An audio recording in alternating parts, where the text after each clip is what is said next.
Alex Meyer. Ellen DeGeneres said people have to be so accustomed to texting that they're actually startled when the phone rings.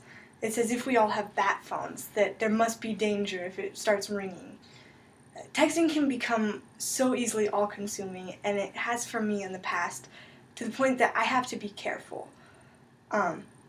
If you want to get to know somebody, I've learned from past experiences that it's easier to do it over one-to-one conversations or face-to-face, something that texting doesn't offer or provide.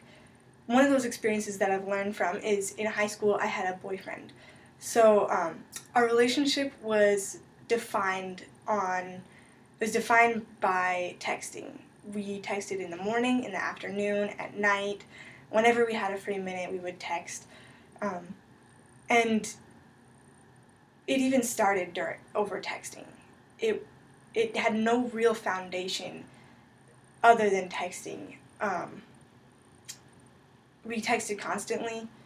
We would text everything to each other. So it was even awkward to have face-to-face conversations because we texted so much. We knew everything about each other over texting. We lived in this virtual world. It was weird to see each other in the hallways because we knew each other, but only through texting and not through the real world.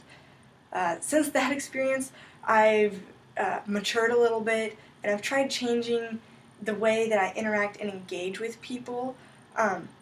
I've recently completed a 6-month dating fast, where one of the rules that I gave myself was to not text or message any guy randomly, and that if I were to, it wouldn't be randomly, but that it would be to a point. There would be a purpose, and that I wouldn't have any extra communication with them outside of what I was asking them.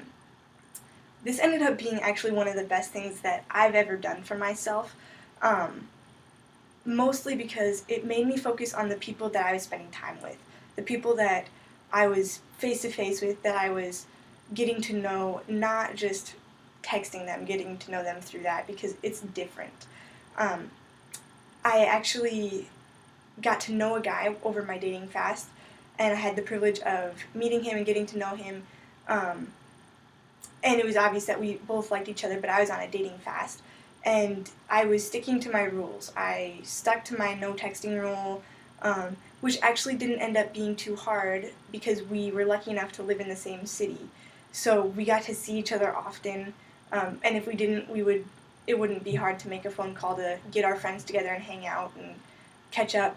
But the last 3 weeks of my dating fast was fairly rough because we lived in different cities. We were 2 hours apart, and we didn't see each other for that whole 3-week time period.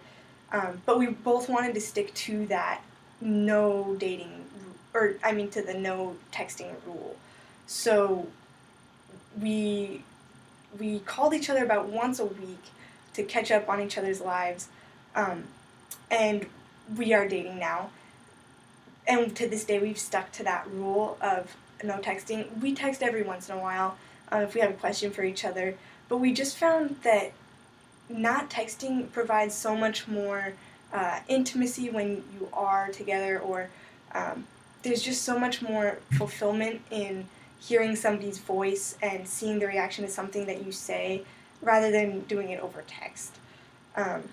So what I've found through all of these experiences and many more that I didn't describe is that texting is great for shooting someone some quick information or asking them a question, but if you're really looking to get to know somebody or know what's going on in their life, that really engaging in a deep conversation or just calling them, hearing their voice, is much more fulfilling, and you learn so much more than doing it over texting.